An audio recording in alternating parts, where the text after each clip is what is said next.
Chapter number 12 है, कौन सा है? Area related to circle.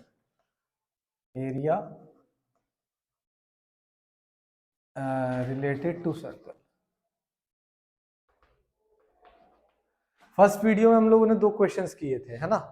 2 questions किए थे, पैरामीटर वाला किया था, सर्कमफ्रेंस वाला किया था, और उसी में मैंने आपको एक और बताया था किस चीज का, कि जब हमारे पास एरिया के फॉर्मेट में दिया हो कि नए वाले सर्कल का एरिया पहले 2 एरिया सर्कल के एरिया के सम के बराबर हो, तो उस केस में हम लोग रेडियस कैसे निकालते हैं। उसमें मैंने आपको ये भी बताया था, अगर आपको अच्छे से याद हो तो उसमें ये बताया हुआ है कि जब आपको क्वेश्चन मिलेगा ना, एक तरह से क्या निकलेगा, आर स्क्वायर, जो नया वाला आएगा उसका रेडियस क्या होगा, R square is equal to the R1 square plus में R2 का होल स्क्वायर। जर्नली बच्चे इसे क्या लिख सकते हो, शॉर्ट फॉर्म में, मतलब आपका टाइम बचेगा वहां पर, ठीक है ना। 1 नंबर का MCQ क्वेश्चन अगर आएगा तो 1 नंबर का ही आएगा, इससे ज्यादा वो आपका समय नहीं खराब करेगा। अब एक नया क्वेश्चन हम लोग करते हैं। क्वेश्चन को करेंगे कैसे, देखो सॉल्यूशन की बात करते हैं हम लोग। हमें दिया क्या, मैं पिक्चर्स पे ज्यादा बिलीव करता हूँ। मेरे कहने का मतलब है, देखो सरफेस एरिया एंड वॉल्यूम का क्वेश्चन है, area related to the circle का वॉल्यूम है, तो कोशिश करो आप उसकी पिक्चर बनाओ। Specially in the surface area and volume में अगर आप डायग्राम बना दे रहे हो तो आप 50% से ज्यादा क्वेश्चन सॉल्व कर चुकी हो।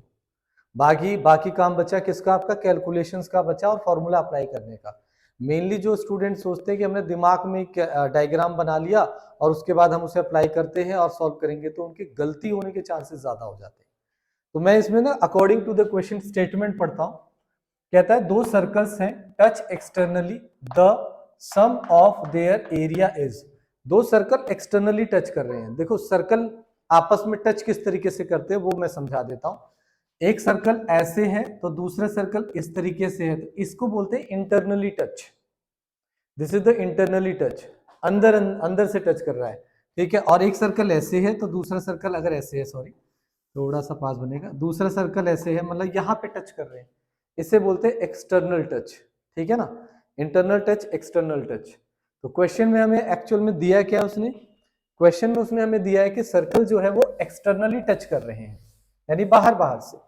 तो मैं कुछ भी लिखने से पहले छोटा सा डायग्राम बना लेता हूं अपनी सुविधा के लिए। तो यहां पर मैंने क्या किया, एक सर्कल ले लिया, एक ये रहा और एक ये रहा, दोनों का रेडियस अलग अलग।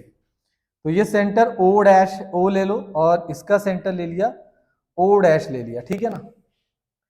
इसकी रेडियस यहां से लेकर यहां तक R1 है और इसकी रेडियस यहां से लेकर R2 है। देखो बहुत सिंपल सी बात है। अब एक क्वेश्चन उठता है कि सर क्या ये स्ट्रेट लाइन होगी, तो इसका आंसर आएगा हाँ ये स्ट्रेट लाइन ही होगी, बिकॉज आप प्रैक्टिकली करके देख लो। आपने एक छोटा सा बैंगल ले लो, एक कड़ा ले लो, छोटा कड़ा ले लो और एक बड़ा कड़ा ले लो, दोनों को ऐसे टच करके देखो तो जो उनका सेंटर मिलेगा ना, टचिंग पॉइंट से सीधी लाइन खींच सकते हैं ना हम लोग, ठीक है। नहीं तो मैं आपको बता देता हूँ, यहाँ पर एक कॉमन टेंजेंट ड्रॉ कर दो, वो इस पे भी परपेंडिकुलर होगा, इस पे भी परपेंडिकुलर होगा। तो दिमाग में ये मिथ मत डालो कि सर ये स्ट्रेट लाइन होगी कि नहीं होगी, ये स्ट्रेट लाइन ही होगी, ठीक है ना। तो अगर ये स्ट्रेट लाइन है तो अब हम आते हैं अकॉर्डिंग टू द क्वेश्चन। तो रेडियस ऑफ, इसको जरा मैं लिख दूं अगर सुंदर सा COR1 और इसको लिख दूंगा CO'R1, this is the represent R2 आएगा, sorry R2, this is the presentation of the circle. अगर आप इसके बाद लिखना चाहते हो कि हाँ जी, और लेट रेडियस ऑफ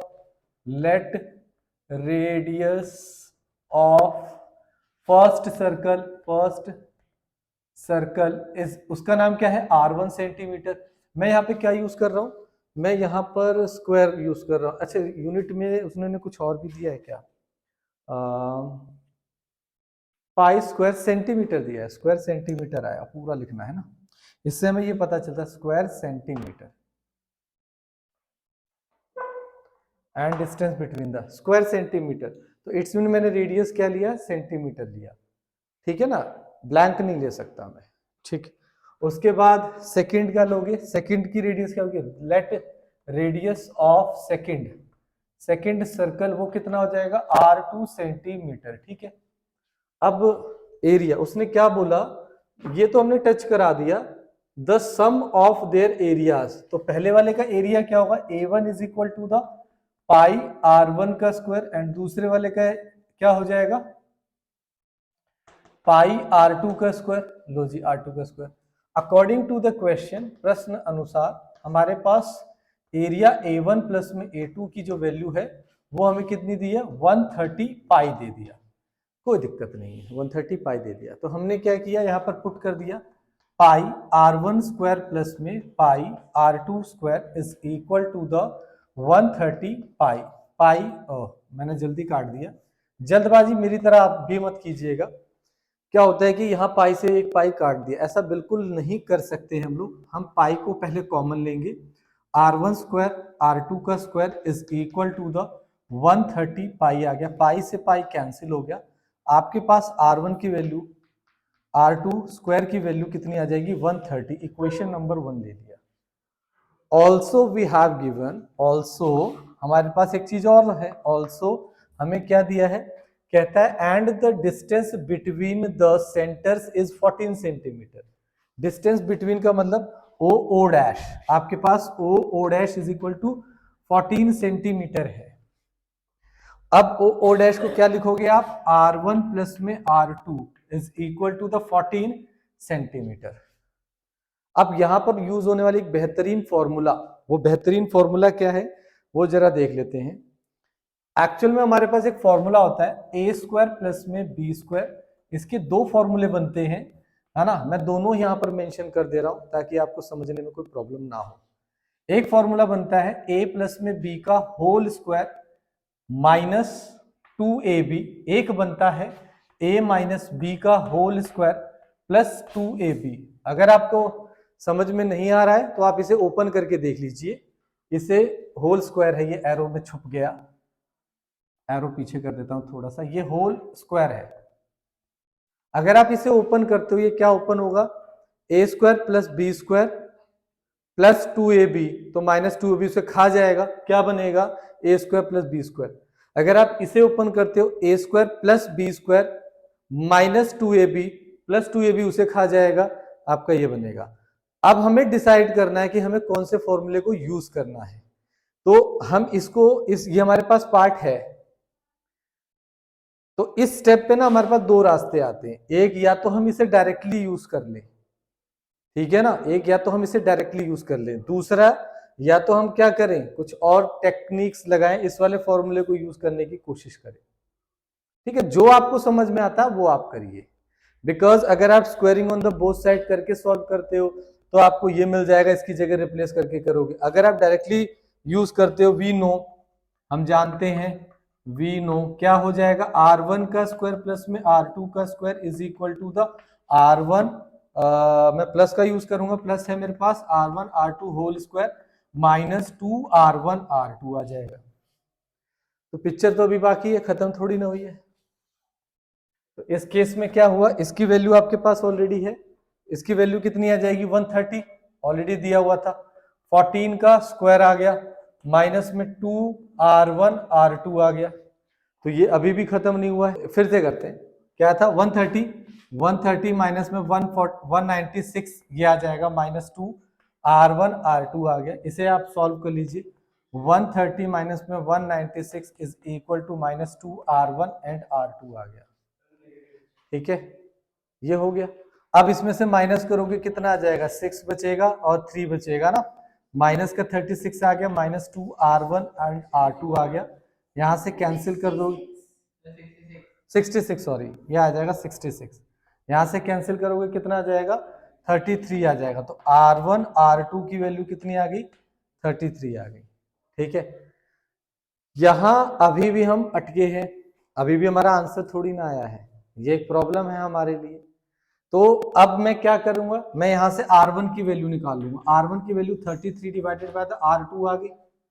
इस R1 की वैल्यू इक्वेशन नंबर 2 में पुट करो, इक्वेशन नंबर 2 में जब पुट करोगे तो क्या हो जाएगा, 33 divided by the R2 plus में R2 is equal to the 14 आ गया।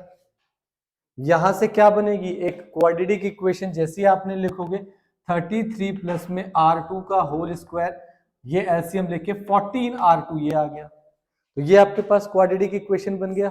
मैं स्पेस कम है तो मैं क्या कर रहा हूं, इस वाली जगह को यूज करता हूं। इस वाली जगह को हम यूज करेंगे यहां पे, इससे आगे का। तो मेरे पास कितना आया, R2 स्क्वायर माइनस में 14R2 and plus 33 is equal to the 0। तो फैक्टर बन जाएंगे R2 11 और 3 का फैक्टर बन जाएगा, तो मैं डायरेक्टली लिख दे रहा हूं R2 माइनस में 11 एंड R2 माइनस में 3 इज इक्वल टू द 0। अब आपने इसे लिया तो R2 की दो वैल्यू आ जाएंगी, 11 एंड 3 आ गई। R2 की वैल्यू 11 एंड 3 आई। तो यदि आप R2 को कितना लेते हो, 11 लेते हो, तो R1 की वैल्यू कितनी आएगी, 3 आएगी। इस हिसाब से 3 आएगी। अगर आप R1 को 3 लेते हो तो R2 की वैल्यू कितनी आ जाएगी, 11 आ जाएगी। सॉरी, अगर आप R2 को 3 लेते हो तो R1 की वैल्यू 11 आ जाएगी। क्लियर है कि नहीं क्लियर है? ठीक है, ये एक रास्ता नहीं हुआ, ठीक है ना, ये एक रास्ता नहीं हुआ, ये तो है, ठीक है, यहाँ पे कोई प्रॉब्लम नहीं। इसका एक सोल्यूशन और है, एक जरिया और है, उस जरिए के थ्रू भी हम कर सकते हैं। तो मैं आपको वो मेथड भी यहाँ पे डिस्कस कर देता हूँ। कहाँ तक, यहाँ तक तो हमारा एकदम सेम है, मैं यहाँ से चेंज कर रहा हूँ, यहाँ से दूसरा मेथड लग सकता है।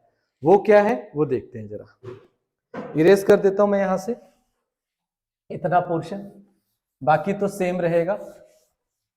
अगर मैं आपसे जनरली एक बात पूछता हूं कि जनरली मैं आपसे एक बात पूछूं कि a plus B whole square plus में a माइनस में b होल स्क्वायर कितने के इक्वल होगा, तो करके देख लेते हैं। इसमें क्या आएगा, a square plus B square plus 2ab, यही आएगा ना इसका। इसका क्या आएगा, a square plus B square plus 2ab। इसका कितना आएगा, a square plus B square minus 2ab। तो ये तो ऐड हो रहे हैं ना, ये कट जाएगा। तो ये एक्चुअल में क्या हो सकता है, 2a स्क्वायर प्लस में b स्क्वायर, ये भी तो हो सकता है, ये हो सकता है ना। तो बस इसी का यूज करके हम काम कर सकते हैं, ऐसा भी हो सकता है। तो मैं क्या करूंगा, यहां पर मैं एक टेक्निक और लगा के देखता हूं। मैंने क्या टेक्निक लगाई, मैंने यहां पर लिखा कि एज वी नो, हम जानते हैं कि a square sorry a plus B का होल स्क्वायर जो होता है, a minus B whole square जो होता है वो twice of a square plus B square होता है। ब्रैकेट लगाना कंपलसरी है, नहीं तो वो एक के सामने ही माना जाएगा। तो मैंने यहां पर क्या लिखा, मैंने यहां पर लिखा R1 plus R2 whole square plus R1 minus R2 whole square is equal to 2 of R1 square plus R2 का होल स्क्वायर, यही आएगा। अकॉर्डिंगली R1 की वैल्यू मुझे मालूम है, कितनी है, 14 है। 14 का होल स्क्वायर प्लस में R1 माइनस R2 मुझे नहीं मालूम, तो 2 इंटू में 130 आ जाएगा, ये सर नो है ना। तो ये कितना हो जाएगा, R1 माइनस R2 का whole square is equal to 260 minus 196, ये आएगा। आप इसमें से माइनस करके देखिए कितना आ रहा है। जब आप इसमें से माइनस करोगे तो कितना आएगा, 64 आएगा। ये आ गया आपका 64। क्या आया आपका, R1 माइनस R2 का होल स्क्वायर। तो जब आप ये होल स्क्वायर हटाओगे तो ये कितना आएगा, प्लस माइनस 8 आएगा। परंतु हम कौन सा लेंगे, 8 लेंगे। माइनस की हमारे पास यहाँ पे कोई रिक्वायरमेंट नहीं है, ठीक है ना। तो प्लस का 8 लेंगे। ये क्या बन गया, इक्वेशन नंबर 3 बन गया। अगर मैंने इसको 2 लिखा है, इतना आसान हो गया ये।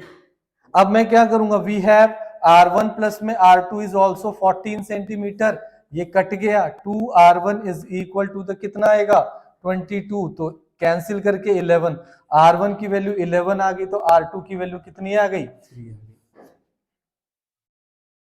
एक ही क्वेश्चन को दूसरे तरीके से भी कर सकते हैं।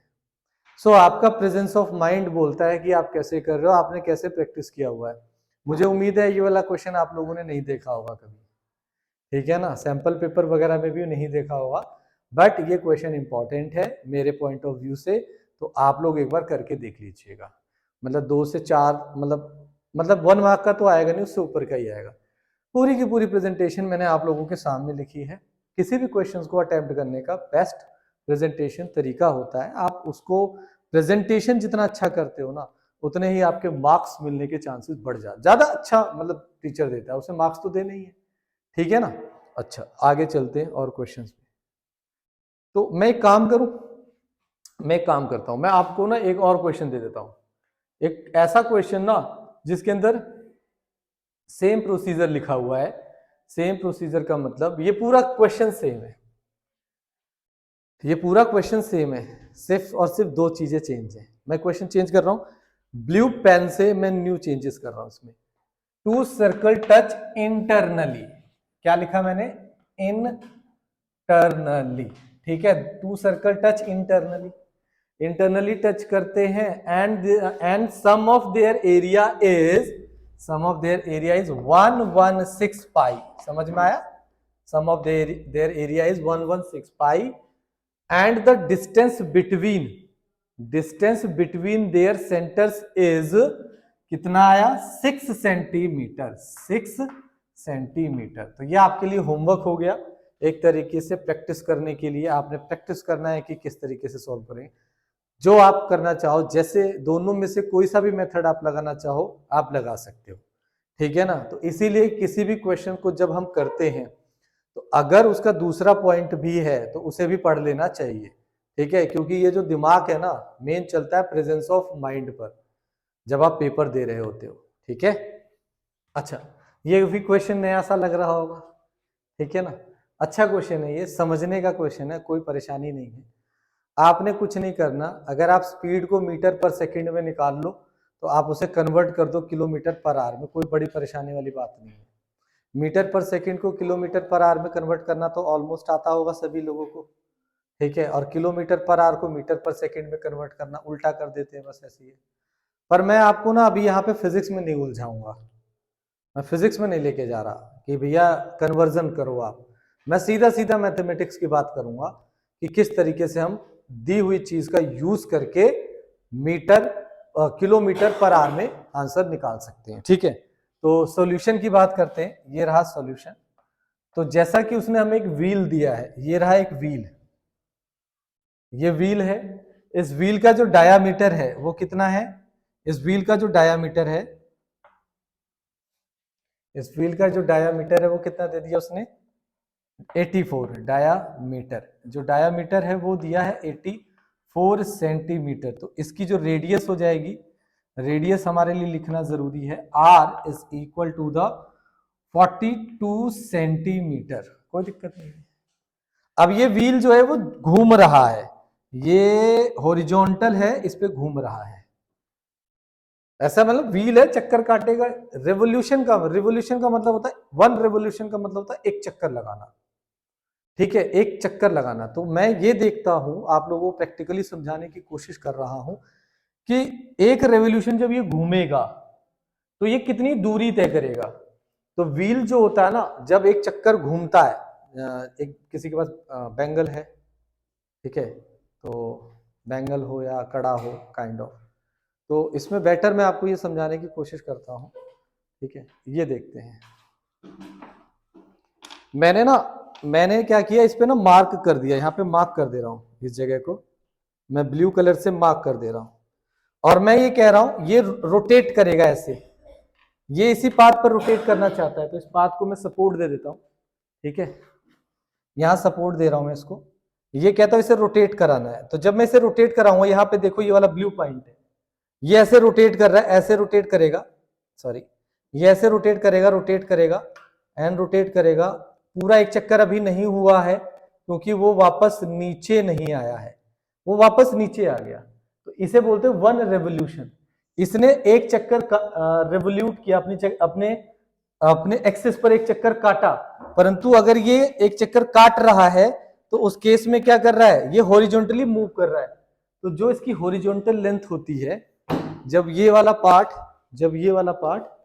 ये चक्कर, जैसे मैं ये कह रहा हूं, ये रहा व्हील, ये व्हील यहां से चलेगा, है ना, ये व्हील यहां से ऐसे चलेगा, ये व्हील ऐसे चलेगा और यहां पर पहुंच गया, यहां पर पहुंच गया, ये वाला पॉइंट ए था, ये ऐसे घूमकर वापस से ए यहां पर आ गया, है ना, इसने एक रेवोल्यूट कर एक चक्कर काट लिया, तो जो इसने काटा तो यहां से लेकर यहां तक का जो इसका पाथ था ये एक्चुअल में किसके बराबर रहा, ये बराबर रहा सरकमफ्रेंस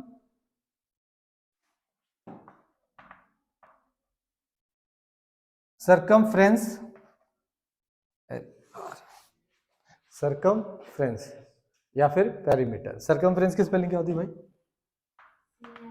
सरकम क्या आती है इसके बाद? एफ आता है ना, पक्का? हाँ, तो ये किसके बराबर होगा यहां से, ये वाला जो येलो लाइन है किसके? सरकमफ्रेंस, सरकमफ्रेंस के इक्वल होगा। और सर्कल का जो सरकमफ्रेंस होता है वो कितना होता है? 2 पाई आर के बराबर होता है। तो मैं इसकी एक्सप्लेनेशन कैसे लिखूंगा? मैं इसकी एक्सप्लेनेशन को यहां पे लिखता हूं, distance travel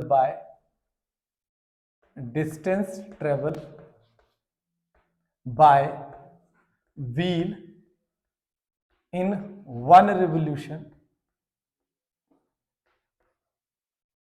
revolution is equal to the 2 pi r।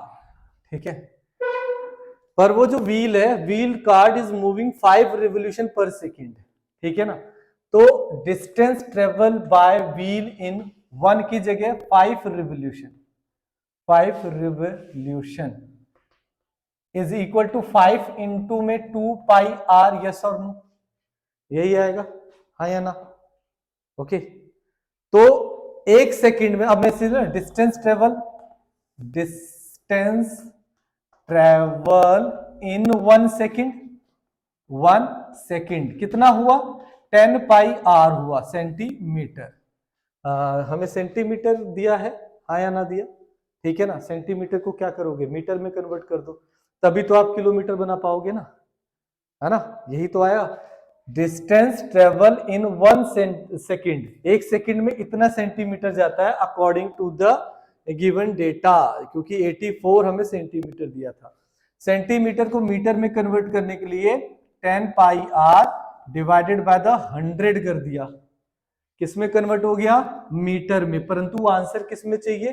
Kilometre में। तो मैं क्या करूंगा, फिर से 10 pi are divided by the 100 into में 1000 कर दिया, तो ये किलोमीटर, इतना किलोमीटर वो 1 सेकेंड में जाता है, इतना किलोमीटर वो 1 सेकेंड में जाता है। मुझे फाइनल आंसर किस में निकालना है? मुझे जो स्पीड निकालनी है वो स्पीड निकालनी है किलोमीटर पर आवर में।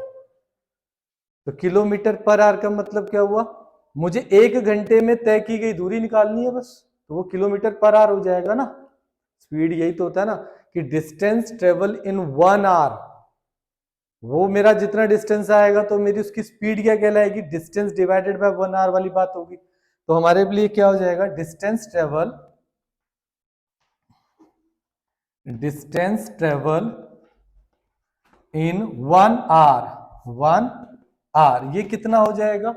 1 आवर के लिए एक, देखो हमारे 1 सेकंड तो ठीक है, आर के अंदर कितने सेकंड्स होते हैं?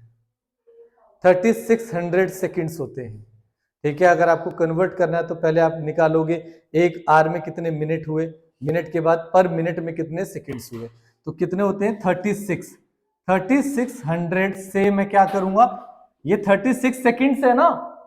देखो डिस्टेंस ट्रेवल इन 1 आवर, तो मैंने क्या निकाला पहले, कितने सेकंड्स है? 1 आवर में सेकंड्स कितना है? 36 सेकंड है। और 1 सेकंड में डिस्टेंस कितना ट्रेवल कर रहा है वो? 10 pi are divided by the 1 2 1 2 3 4 5। मैंने अभी तक काटा नहीं है, मैं जानबूझकर मैंने कट किया, जरूरत अब पड़ रही है तो काटेंगे ना इसको।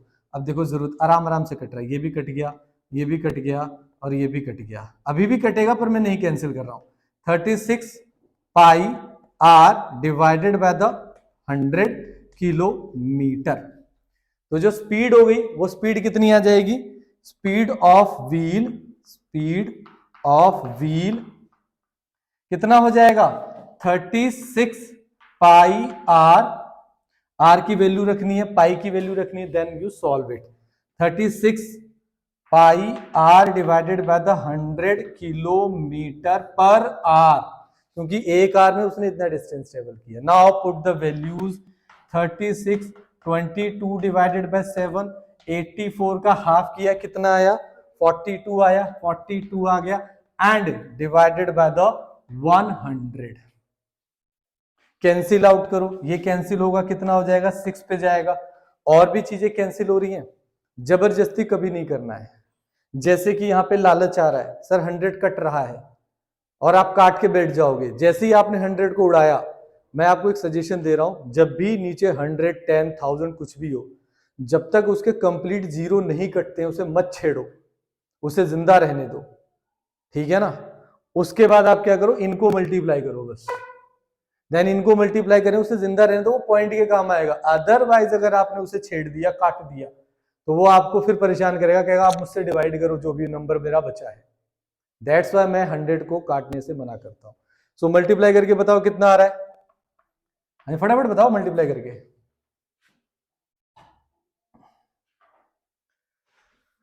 हे भगवान, 216 हो गया, 216 का फिर कर देंगे, कितना आएगा, 12 आएगा, 3 आएगा और 4 आएगा, 4 आ गया, 3 आ गया, 2 आ गया, ये आ गया, 4 7 5 2 आ गया, ये आ रहा होगा आपको। मल्टीप्लाई करके कितना आ रहा है, ये मल्टीप्लाई करके आ रहा होगा, हाँ जी, इसको मल्टीप्लाई करके कितना आ रहा है, इसको मल्टीप्लाई करके आ रहा होगा 4752 डिवाइडेड बाय 100।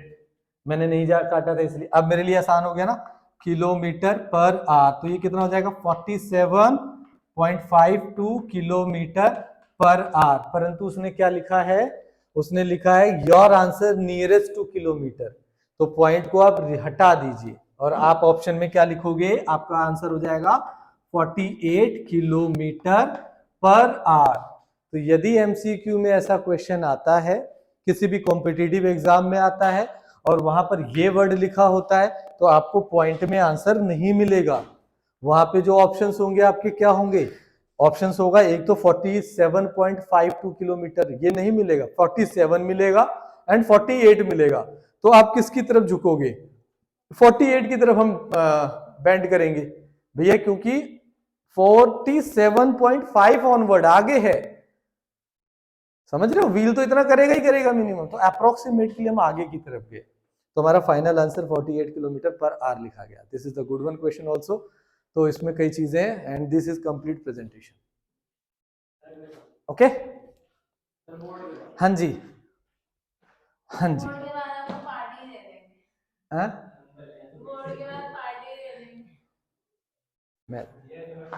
चलो ठीक है, इसे नंबर तो तुम्हारे हाथ में भाई, नंबर आना तुम्हारे हाथ में, मेरे हाथ में नहीं है। मैं, हम टीचर हैं, हम पढ़ा सकते हैं, डाउट ले सकते हैं, समझा सकते हैं, बैठा सकते हैं, सारा काम तुम्हारी बुद्धि का तुम्हारा है, ठीक है ना, तुम समझो उस चीज को।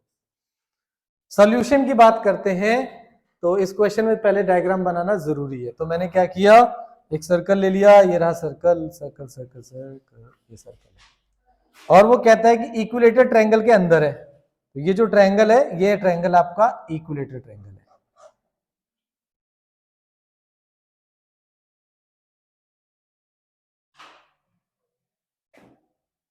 इसे बोलते हैं इन सेंटर। इन सेंटर का ये होता है सेंटर, ये होता है ए, ये हो गया बी, ये हो गया सी। मैंने यहां से क्या किया, एक लाइन ड्रॉ किया जो सेंटर से पास होकर यहां मिलती है, तो ये इस पे टेंजेंट होता है, ठीक है। कुछ बेसिक नॉलेज इसके लिए होनी जरूरी है जो आप लोगों ने भूल गए हो, बेसिक नॉलेज से ये जल्दी आसानी से हो जाता। अब देखो साइड ऑफ ट्रायंगल कितना है, साइड ऑफ ट्रायंगल, ट्रायंगल का साइड कितना दिया हुआ था, 24 सेंटीमीटर, 24 सेंटीमीटर, ठीक है। अब मैं यहां पर एक दो चीजें लिखता हूं, नामकरण कर देता हूं, ये ए ओ और ये डी है, डी। एडी को यहां पे क्या बोलेंगे, here AD is median, is median.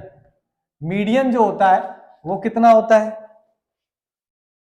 Median कितना होता है, मीडियन होता है √3 डिवाइडेड बाय द 2 इंटू में side of the triangle, length of median बोलते हैं इसे, जो आपको नहीं पता है। लेंथ ऑफ मीडियन क्या होता है, √3 डिवाइडेड बाय, देखो बहुत आसान है, अगर ये मैं एक मिनट के लिए साइड इसकी x मान लेता हूं, x, समझना कितना आसान है, देखते हैं। अगर इसकी साइड को मैं x मान लूं, इस सभी की साइड को x मान लूं, अगर मीडियन मेरा √3/2 x है, √3 डिवाइडेड बाय 2 इंटू में x है, तो ये जो BD होगा ये बेस है ना, ये जो बेस, तो आपका जो फॉर्मूला होता है B से C तक, तो किसी भी ट्रायंगल का फॉर्मूला क्या लगाता है, half into height into base.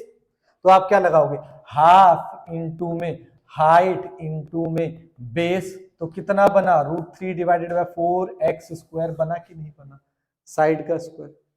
देखो इसको ना मीडियन निकालने के बहुत तरीके हैं, पर ये मैं आपको सबसे छोटा तरीका समझा रहा हूं बस, ठीक है। तरीके बहुत है, ट्रिग्नोमेट्री के थ्रू भी निकलता है, पर वो हमारा इस समय मुद्दा नहीं है, बिकॉज इस क्वेश्चन का मोटिव ही यही था कि आपको एटलीस्ट बेसिक नॉलेज होनी चाहिए। तो बेसिक नॉलेज में ये आ गया, तो ये कितना हो गया, √3 डिवाइडेड बाय द 2 इंटू में साइड कितना है भैया, साइड है 24 सेंटीमीटर, तो ये काट देंगे, तो AD जो लेंथ आया मीडियन A से लेकर D तक, ये कितना आया, 12√3 सेंटीमीटर आया। अब ये जो आपका यहां से यहां तक हाइट है, ये इसे बोलते हैं सेंट्रॉयड। एक्चुअल में दिस इज द सेंट्रॉयड, यहां से यहां तक मिलाते हैं, ये सेंट्रॉयड बोलते हैं एक तरह से। जो सेंट्रॉयड होता है ना, वो आपका क्या करता है, centroid is the point where all the 3 medians meet, and centroid जो पॉइंट होता है वह मीडियन की लाइन को 2:1 में डिवाइड करता है, 2:1 में, यानी कि 2 इधर हो गया, /1 में, यानी ये वाली जो साइड है यहां से यहां तक, ये कितनी है, 1/3 ऑफ द AD है। एंड इसी को मैं क्या बोलूंगा, रेडियस बोलूंगा। तो ये रेडियस है, रेडियस क्या है एक्चुअल में, OD है, and OD is the 1/3 of AD according to the rule. तो ये कितना हो गया, ये हो गया 1/3 इंटू में 1/3, 12√3 सेंटीमीटर, ये कैंसिल करके 4, OD यानी कि radius R is equal to 4√3 centimetre. आपको एरिया क्या निकालना था, in this find the area of the circle, find the area of the circle, ठीक है, सर्कल का एरिया निकालना है, तो यू हैव द सर्कल का एरिया, रेडियस आ गया, आप सर्कल का एरिया निकाल सकते हो। एक क्वेश्चन इसमें और बना दूं, find the area of shaded region. अगर क्वेश्चन बना हुआ आ गया, find the area of shaded region, ये शेडेड रीजन है, this is the shaded reason, है ना, शेडेड रीजन का एरिया निकालना है। तो जो रिक्वायर्ड एरिया हो जाएगा वो कितना हो जाएगा, रिक्वायर्ड फॉर द पार्ट 2, ये तो हो गया, मतलब पहले वाला क्वेश्चन के हिसाब से तो हो गया, एरिया ऑफ सर्कल कितना हो गया, एरिया ऑफ सर्कल, सर्कल कितना जाएगा, πr², आप सॉल्व कर दोगे सेंटीमीटर स्क्वायर में आ गया आंसर। मैं दूसरे पार्ट की बात कर रहा हूं जो मैं एड ऑन कर रहा हूं, area of shaded region, area of shaded region, shaded region, उसका क्या हो जाएगा, उसका होगा area, area of triangle, equilateral triangle minus area of circle. तो ये कितना हो गया, एरिया ऑफ ट्रायंगल कितना आ जाएगा, √3 divided by the 4x², side का स्क्वायर, है ना, साइड कितनी है आपके पास 24, 24 का स्क्वायर माइनस में πr यानी कि RR 4/√3 का होल स्क्वायर, इसे सॉल्व करके माइनस कर दोगे तो आपका कितना आ जाएगा, फाइनल सेंटीमीटर स्क्वायर में area of the shaded region आएगा। ट्रायंगल के एरिया में से सर्कल का एरिया माइनस कर दिया, area of the shaded region आ गया। ये क्वेश्चन का तरीका हुआ, क्लियर है कि नहीं क्लियर है, अच्छा क्वेश्चन था। अब एक बात उठती है कि सर अगर हमें ये सारी थ्योरी नहीं मालूम होगी फिर हम रेडियस कैसे निकालें। अब उसके लिए देखो करना क्या है, ये ट्रायंगल था, यहाँ पे मैंने ट्रायंगल में क्या बनाया, सर्कल बना दिया इस तरीके से, तो मुझे मालूम है ये यहां से यहां तक परपेंडिकुलर है, ठीक है ना। जब मैं इसे ज्वाइन करूंगा ये एंगल बनेगा 30 डिग्री का, जब ये परपेंडिकुलर होता है तो ये कितना हो गया, टोटल लेंथ 24 थी तो ये 12 आ गया, O से D मुझे निकालना है ना, रेडियस ही तो निकालना है आपको। आपको पता है ये वाली चीज क्या कहलाएगी, 30 डिग्री के सामने वाला ये परपेंडिकुलर, ये बेस, तो आप क्या लगा दो, OD divided by the base, यहाँ पे B था, यहाँ C था, यहाँ A था, और BD लगा दो, कितना हो जाएगा, परपेंडिकुलर अपॉन में बेस क्या कहलाता है, tan थीटा, tan थीटा कितना आएगा, 30 डिग्री आएगा कि नहीं आएगा, है ना। तो आपको क्या निकालना था, OD, ये सॉरी मैंने OD नहीं लिखा, सो OD इज इक्वल टू कितना हो जाएगा, BD की वैल्यू कितनी है, 12 है कि नहीं है भाई, BD यहां जाकर मल्टीप्लाई हो जाएगा, BD tan 30 डिग्री, तो O D is equal to the B D 12 है, tan 30 डिग्री 1/√3 होता है, तो 12 इंटू में इसका रेशनलाइजेशन कर दिया √3 से √3, तो √3 ऊपर चला गया, 3 बचा, कैंसिल कर दोगे तो ओ डी यानी कि रेडियस 4√3 सेंटीमीटर आ गया। ये भी एक तरीका है। जो बच्चा इस तरीके से नहीं कर पाएगा वो इस तरीके से कर सकता है, और उसके बाद जो मांग रहा है वो हम दे देंगे। तो area related to circle difficult नहीं है, डिफिकल्ट ये होता है कि हम उसे कैसे जज कर पा रहे हैं और हमारी पीछे की बेसिक नॉलेज कितनी है, इसलिए हमें डिफिकल्ट लगता है। ठीक है ना, थैंक यू।